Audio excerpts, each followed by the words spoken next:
Hello viewers, welcome back to my channel. আজকে আপনাদের বলবো একটি গ্রামের শুনশান রাস্তার ঘটনা। তো ভিউয়ার্স, আমি গল্পটি কথা না বাড়িয়ে শুরু করলাম। ঈদের ছুটিতে কিছুদিন বাড়িতে বসবাস করছিলাম। শহরের যান্ত্রিকতা মুক্ত সময় ভালোই যাচ্ছিল। একদিন সন্ধ্যাবেলা এলাকার এক ভাস্তাকে শিগগির আমার সঙ্গে দেখা করতে বললাম। সে ফোনে জানালো আধা ঘন্টার মধ্যেই চলে আসবে।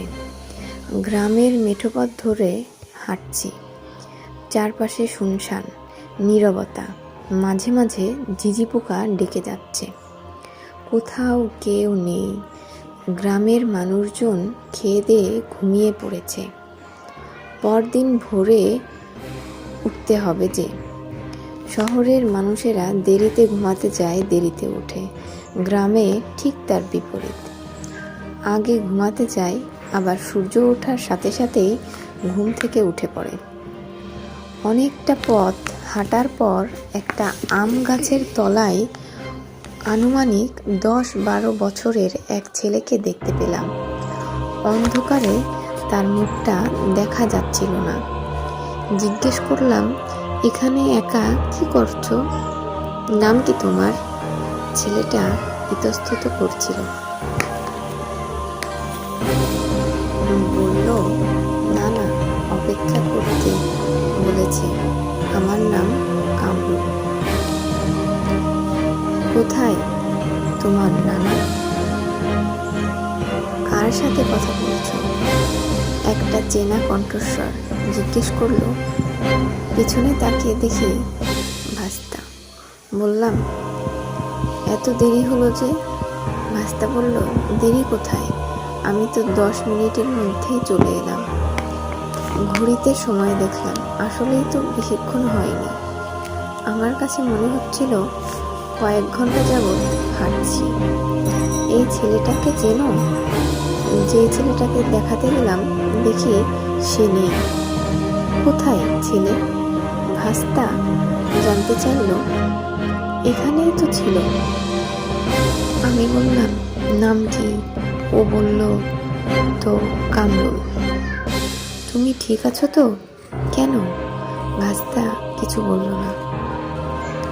আমাদের গ্রামের পাশের গ্রামে বড় বোনের বিয়ে হয়েছে।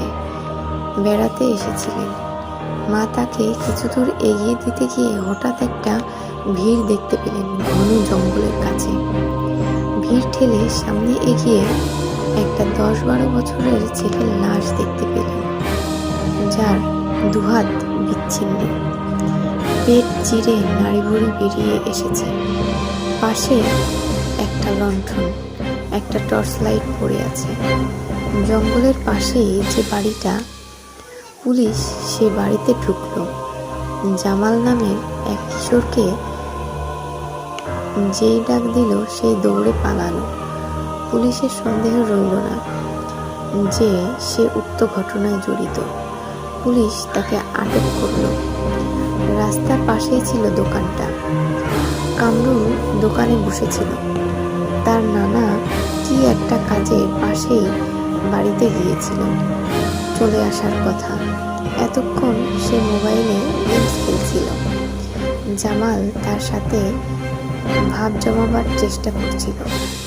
সপ্তাহব্যাপী তার সাথে খেলেছে। আজও খেলার কথা বলে তাকে ডাকলো। কামরুল গেমস খেলা বন্ধ করে জামালের কাছে গেল। কামরুলকে কোথাও খুঁজে পাওয়া যাচ্ছে না। এলাকায় মাইক মারা হলো।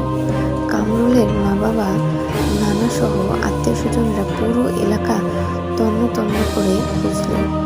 কামরুলের হদিস নেই। রিমান্ডে জামাল স্বীকার করল সবকিছু। কামরুলকে হত্যার রোমহর্ষক বর্ণনা দেয় সে।